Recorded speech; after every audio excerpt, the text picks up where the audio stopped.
नमस्कार, आप सभी का स्वागत है यूथ अध्ययन के चैनल पे। देखिए, एक बार फिर से मैं आप सभी के बीच एचपी टीजीटी कमीशन 2025 के लिए मॉडर्न हिस्ट्री का एक नया विषय आंग्ल मैसूर संघर्ष लेके आ चुका हूं। इस विषय को हम बहुत ही डिटेल से देखने वाले हैं, इसीलिए शुरू से लेकर अंत तक आप हमारे इस विषय में जरूर बने रहे। तो सबसे पहले बात करें आपकी मैसूर की, तो 18वीं शताब्दी के मध्य में मैसूर में वाडियार वंश के एक राजा चिक्का कृष्णराज का शासन हुआ करता था और वहाँ की जो वास्तविक शक्ति होती थी वो नंदराज के हाथों में होती थी। तो क्या होता था कि जो 18वीं शताब्दी में जो एक मैसूर पर है वो वाडियार वंश का शासन होता था और वाडियार वंश के राजा होते थे चिक्का कृष्णराज, लेकिन वास्तविक जो शक्ति होती थी वो वहाँ के राजा एक नंदराज होते थे, उनके हाथों में होती थी। और इसी समय क्या हुआ, इसी समय इनकी सेना में एक हैदर अली नाम का एक व्यक्ति सिपाही के रूप में भर्ती हुआ और एक दिन वो हैदर अली क्या बना, मैसूर का राजा बन गया। अब बात करते हैं हैदर अली की। तो हैदर अली का जन्म 1721 ईस्वी में वूडी कोटा नामक स्थान पर हुआ था। अगर हैदर अली की बात करें तो इसके पिता का नाम फतेह मोहम्मद, जो कि मैसूर की सेना में इनके पिता भी क्या था, हैदर अली का पिता भी एक सैनिक था, एक सिपाही था जो कि एक युद्ध में मारा गया था। और जब ये बड़ा हो गया हैदर तो इसको भी क्या है, मैसूर की सेना में भर्ती कर दिया गया। अब क्या हुआ, हैदर बहुत ज़्यादा योग्य था और एक गुणवान था। अपनी योग्यता और गुणवत्ता के कारण 1755 ईस्वी में इसको डिंडीगुल का फौजदार नियुक्त किया गया। तो एक क्वेश्चन परीक्षा में पूछा जाता है कि जो हैदर है उसको डिंडीगुल का फौजदार कब नियुक्त किया, तो बोलेंगे 1755 ईस्वी में किया। डिंडीगुल का फौजदार नियुक्त के रूप में उसने फ्रांसीसियों के सहयोग से एक आधुनिक शस्त्रागार की स्थापना भी की। तो फ्रांसीसियों का ये सपोर्ट करता था, तो किसके सहयोग से एक आधुनिक शस्त्रागार की इसने स्थापना की, तो फ्रांसीसियों के सहयोग से की। अब क्या हुआ, 1759 ईस्वी में मराठों ने जब मैसूर पे आक्रमण किया तो हैदर के नेतृत्व में मैसूर की सेना ने मराठों को यहाँ पे पराजित कर दिया और मैसूर से बाहर खदेड़ दिया, और ये इसकी वर्चस्व का एक बहुत बड़ा रोल था। अब 1760 में क्या होता है कि मैसूर के राजा जो चिक्का कृष्णराज है उनकी मृत्यु हो जाती है। लेकिन उससे पहले अगर आप भी एचपी टीजीटी कमीशन और आप भी जीबीटी कमीशन की प्रिपरेशन कर रहे हो, आप भी हमारे बैचेज के साथ जुड़ना चाहते हो, एक मिडिल क्लास फैमिली से हो, तो जुड़िए मात्र और मात्र 499 रुपीज़ मंथ में। हम देंगे आपको 499 में live plus recorded classes. Live plus recorded का मतलब कि आप हमारी क्लासेस को कभी भी और किसी भी समय बाद में देख सकते हैं। अगर आप कहीं जॉब करते हैं, और आज तक हमारी क्लास में बहुत सारी बैच में हमारी बहुत सारी क्लासेस हो चुकी है, तो अगर आप हमारे बैच के साथ जुड़ना चाहते हो और वो क्लासेस आपको बिल्कुल फ्री मिलने वाली है जो रिकॉर्डेड हुई है आज तक की, अगर आप हमारा बैच परचेज करते हो तो 7876145409 आप इस नंबर पे कांटेक्ट कर सकते हैं और हमारी क्लासेस को आराम से देख सकते हैं। वापस आते हैं अपने टॉपिक पे। तो 1760 में चिक्का कृष्णराज, जो कि मैंने आपको बोला था वाडियार वंश के उस समय राजा होते थे, इनकी मृत्यु हो जाती है और उसके बाद हैदर अली जो है वो मैसूर का एक, क्योंकि शक्तिशाली वही था उस समय, एक स्वतंत्र शासक बन गया। तो हैदर अली मैसूर का स्वतंत्र शासक कब बना, तो बोलेंगे 1760 में। किसकी मृत्यु के बाद, चिक्का कृष्णराज की मृत्यु के बाद बना। अच्छा, जो अंग्रेज लोग थे, अंग्रेज क्या है, वो प्रारंभ से ही क्या है, अपना जो हैदर अली है उसको क्या मानते हैं, अपना शत्रु मानते थे। क्योंकि हैदर ने अपने उत्कर्ष में जब इसने क्या है, मैंने आपको थोड़ी देर पहले बोला कि शस्त्रागार के लिए किसकी जो है वो सहायता ली थी, तो फ्रांसीसियों की सहायता ली थी, तो फ्रांसीसियों की मदद की थी। और मैंने आपको पिछले कुछ वीडियोज़ में पढ़ाया है कि फ्रांसीसी और अंग्रेजों की भारत में क्या थी, कड़ी टक्कर थी।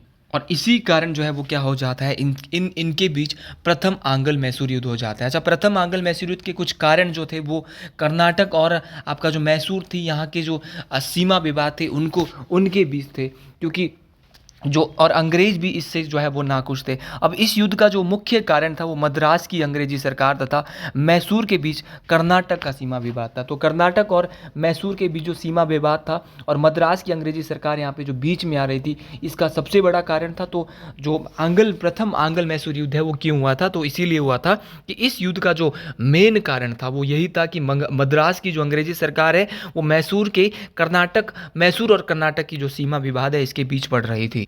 अब सबसे पहले क्या हुआ, अब अंग्रेजों को, जब कर्नाटक के नवाब को मैसूर के राजा हैदर अली ने अपने पास क्या है, पहले तो अंग्रेजों ने उनको भड़का दिया, लेकिन वो भड़क नहीं पाए, क्योंकि जो है हैदर अली ने क्या, उनको अपने अंडर कर दिया भाई, अपने अंडर किया, तो अंग्रेज भड़क गए और अंग्रेजों ने प्रथम आंग्ल मैसूर युद्ध की शुरुआत कैसे की, तो 1767 ईस्वी में जोसेफ स्मिथ के नेतृत्व में अंग्रेजी सेना ने मैसूर पर आक्रमण कर दिया। तो आंग्ल मैसूर युद्ध की शुरुआत एक तो कर्नाटक सीमा विवाद था, मैसूर के बीच कर्नाटक सीमा विवाद।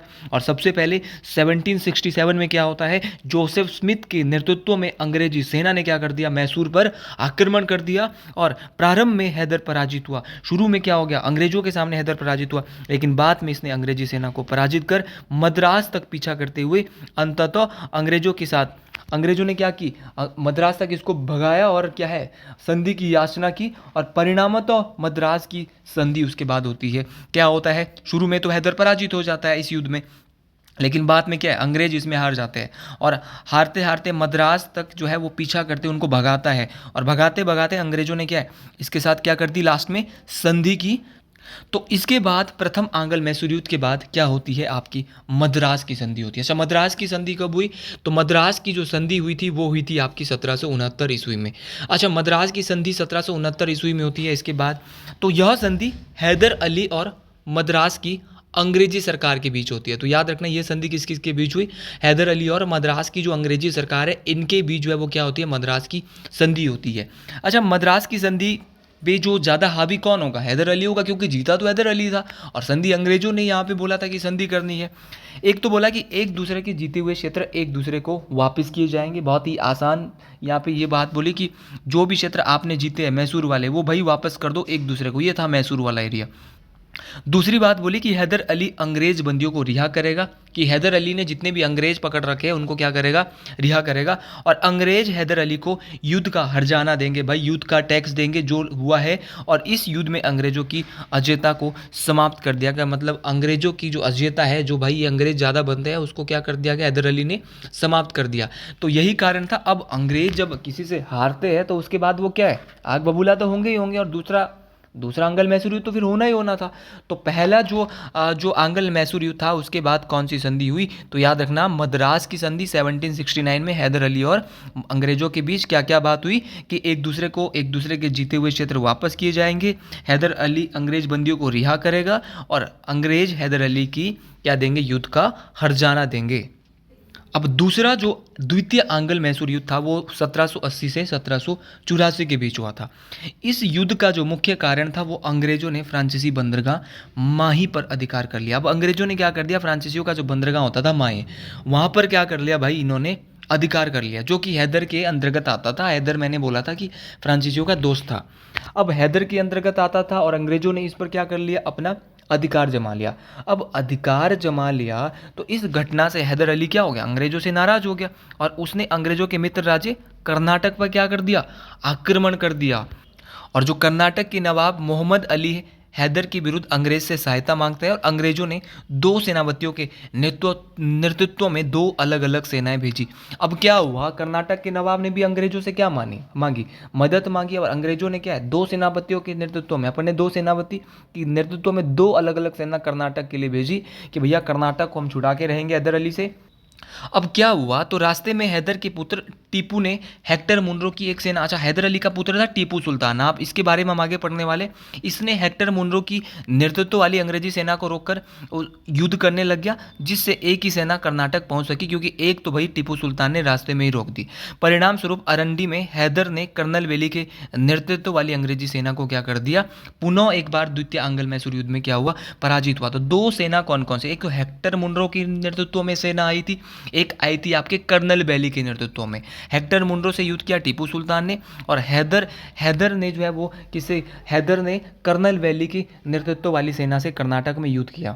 और 1782 में अंग्रेजों ने आयरकूट के नेतृत्व में एक सेना मैसूर पर फिर से भेजी और इस पर आक्रमण कर दिया। तो मैसूर पर आयरकूट की नेतृत्व वाली सेना ने कब आक्रमण किया, तो ये 1782 ईस्वी में किया।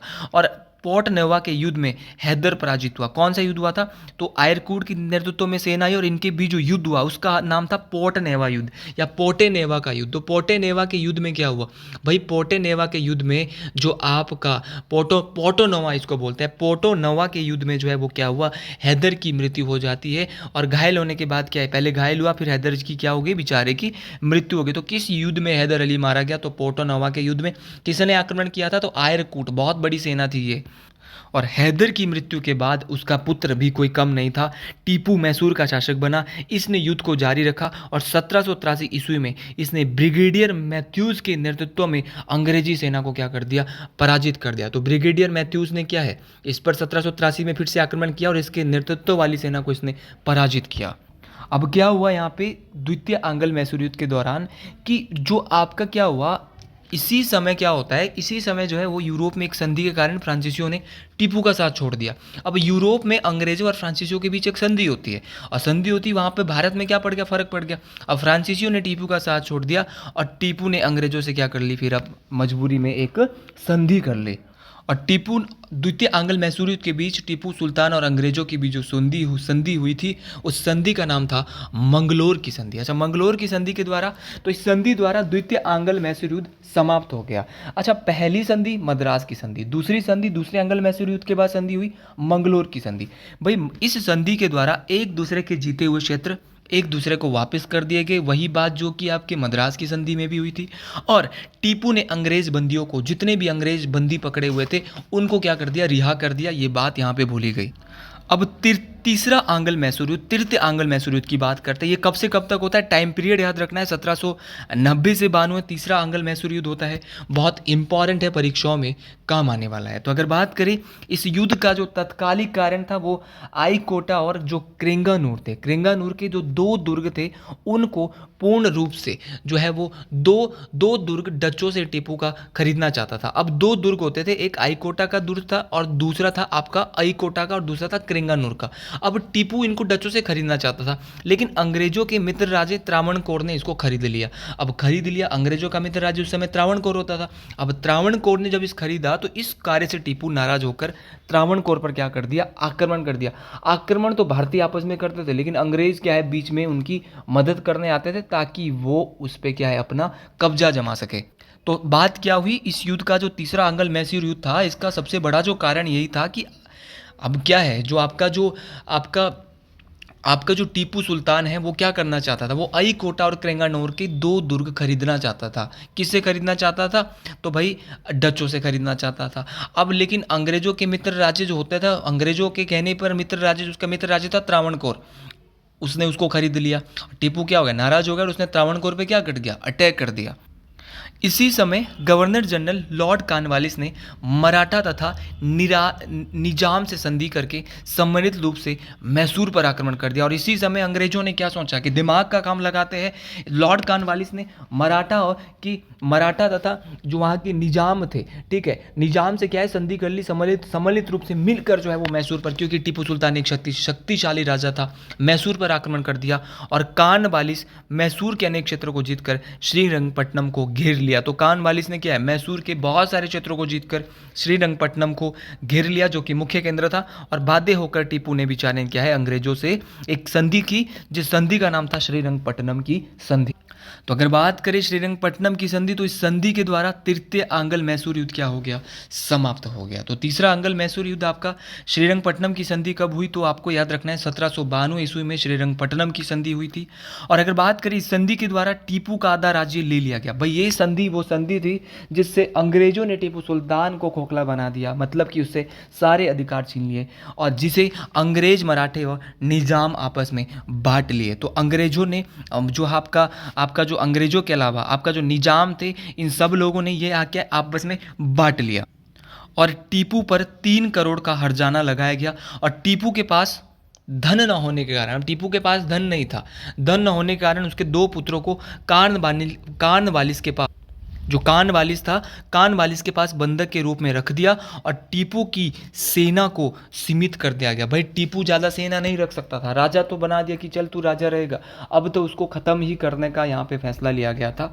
तो टीपू पर 3 करोड़ का हर्जाना। श्रीरंगपट्टनम की संधि में क्या क्या बात हुई, एक तो भैया उसका आधा राज्य ले लिया और आपस में बांटा किसने, अंग्रेजों ने, मराठा ने और निजाम ने। टीपू पर 3 करोड़ का हर्जाना लगाया। टीपू के पास पैसे नहीं थे, धन नहीं था, तो धन होने के कारण उसके 2 पुत्रों को कॉर्नवालिस के दरबार में रख दिया और दरबार में रखने के बाद टीपू की सेना को भी सीमित कर दिया गया। इसके बाद होता है चतुर्थ आंग्ल मैसूर युद्ध। ये कब हुआ, ये 1799 ईस्वी में होता है। अगर बात करें इस युद्ध का कारण, अंग्रेज गवर्नर लॉर्ड वेल्लेस्ली और टीपू के पास सहायक संधि स्वीकार करने का प्रस्ताव भेजता है। अब इस युद्ध का कारण जो था, एक अंग्रेज गवर्नर जनरल लॉर्ड बेल्जर, जिनके द्वारा सहायक संधि लाई गई, इनको क्या भेजता है, ये टीपू के पास सहायक संधि स्वीकार करने का प्रस्ताव भेजता है। लेकिन टीपू ने क्या कर दिया भाई, इस सहायक संधि को स्वीकार करने से मना कर दिया कि मैं सहायक संधि को स्वीकार नहीं करूंगा, अस्वीकार कर दिया। अब क्या हुआ, जब सहायक संधि को इसने अस्वीकार कर दिया तो परिणाम क्या हुआ कि 1799 में लॉर्ड बेल्जली ने मैसूर पर आक्रमण कर दिया। मैसूर में तो पहले ही सीमित सेना थी, अंग्रेजों के पास तो इतनी सारी सेना थी, और जब सीमित सेना अब क्या लड़ेगी वो, और अंग्रेजों के पास बहुत ज़्यादा सेना होने के कारण वेल्जेली ने टीपू के अनेक क्षेत्रों को विजित करते हुए श्रीरंगपट्टनम के दुर्ग को घेर लिया। एक ही तो मेन किला था श्रीरंगपट्टनम का, और टीपू ने अंग्रेजों से युद्ध करते हुए दुर्ग के द्वार पर ही बेचारा मारा गया और मैसूर अंग्रेजों के नियंत्रण में आ गया। कैसे कैसे धीरे धीरे ये बहुत, देखो हैदर अली और टीपू सुल्तान बहुत शक्तिशाली थे, लेकिन देखो जब ये मिलके आक्रमण करते थे तो कहीं ना कहीं जो है इन पर क्या होता था, इनको तो जब हैदर अली को संधि नहीं करनी चाहिए थी जब पहला यहाँ पे अटैक हुआ था, तो लेकिन ये सारी चीज़ें देखो, ये सैनरियो होता रहता है और ये सारी बातें आपको यहाँ पे सीखनी है कि क्या क्या हुआ इस युद्ध में। तो श्रीरंगपट्टनम के दुर्ग को घेर लिया और श्रीरंगपट्टनम के दुर्ग पर के द्वार पर ही, किले के द्वार पर ही जो है वो टीपू सुल्तान वो मारा जाता है।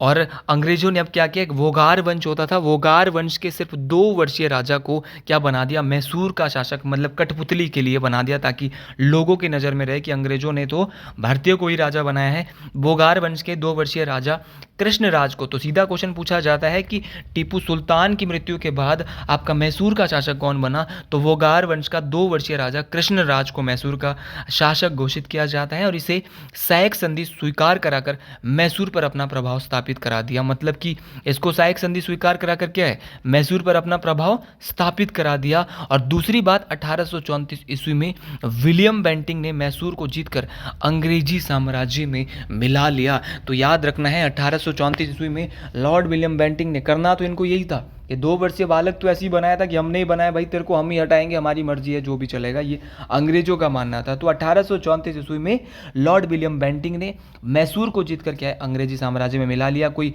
छोटा मोटा युद्ध कर लिया होगा क्योंकि सेना तो वहाँ पे थी नहीं। इसके बाद बात करते हैं टीपू सुल्तान की। देखिए अंत में टीपू सुल्तान के बारे में बहुत सारे क्वेश्चन पूछे जाता है। हैदर अली की मृत्यु के बाद टीपू सुल्तान कब राजा बना, तो बोलेंगे 1782 में टीपू सुल्तान मैसूर का राजा बनता है। इसका टाइम पीरियड जो था 1782 से 1799 के बीच में था। टीपू ने 1787 में बादशाह की उपाधि धारण की। ये क्वेश्चन बहुत बार पूछा जाता है कि टीपू के द्वारा बादशाह की उपाधि कब धारण की जाती है, तो बादशाह की जो उपाधि है वो टीपू के द्वारा 1700 जो है वो 87 में धारण की जाती है। और अपने नाम के सिक्के भी जो है वो किस मैसूर के राजा के द्वारा चलाए जाते हैं, तो टीपू के द्वारा चलाए जाते हैं। इसने वर्ष में याद रखना है कि इसने क्या किया था, इसने वर्ष महीनों के हिंदू नामों के स्थान पर अरबी नामों का प्रयोग किया। तो मैसूर के किस शासक के द्वारा हिंदी नामों के स्थान पर अरबी नामों का प्रयोग किया और एक नए पंचांग का प्रचलन कर दिया, तो वो भी आपका टीपू सुल्तान के द्वारा किया गया था। फ्रांसीसी क्रांति के फलस्वरूप जब कुछ फ्रांसीसी सैनिक ने श्रीरंगपट्टनम में जैकोबिन क्लब बनाने का प्रस्ताव रखा, तो इसने उसको स्वीकार किया। तो भाई किस राजा के द्वारा, किस मैसूर के राजा के द्वारा जैकोबिन क्लब फ्रांसीसी सैनिकों के लिए बनाया गया, तो वो आपका जो टीपू सुल्तान के द्वारा ही यहाँ पे इसके लिए एग्री किया गया। और अगर बात करें टीपू की, तो ये स्वयं जैकोबिन क्लब का सदस्य बना और अपने आप को नागरिक टीपू कहलाने लगा। ये भी आपको याद रखना है। और टीपू सुल्तान का धर्म सहिष्णु शासक था, ये सहिष्णु धर्म से था और इसने श्रृंगेरी के मंदिर की मरम्मत करवाई और शारदा देवी की मूर्ति की स्थापना के लिए भी धन प्रदान किया। तो ऐसे राजा जिसने श्रृंगेरी के मंदिर की मरम्मत करवाई और शारदा देवी की मूर्ति की स्थापना के लिए धन प्रदान किया। तो आज के लिए इतना ही। अगर आपको भी मेरी वीडियो पसंद आई हो तो कमेंट बॉक्स में जरूर लिखिएगा। हर हर महादेव। आज के लिए इतना ही, मिलते हैं अगले वीडियो में बहुत जल्द। जय हिंद, जय हिमाचल प्रदेश, हर हर महादेव।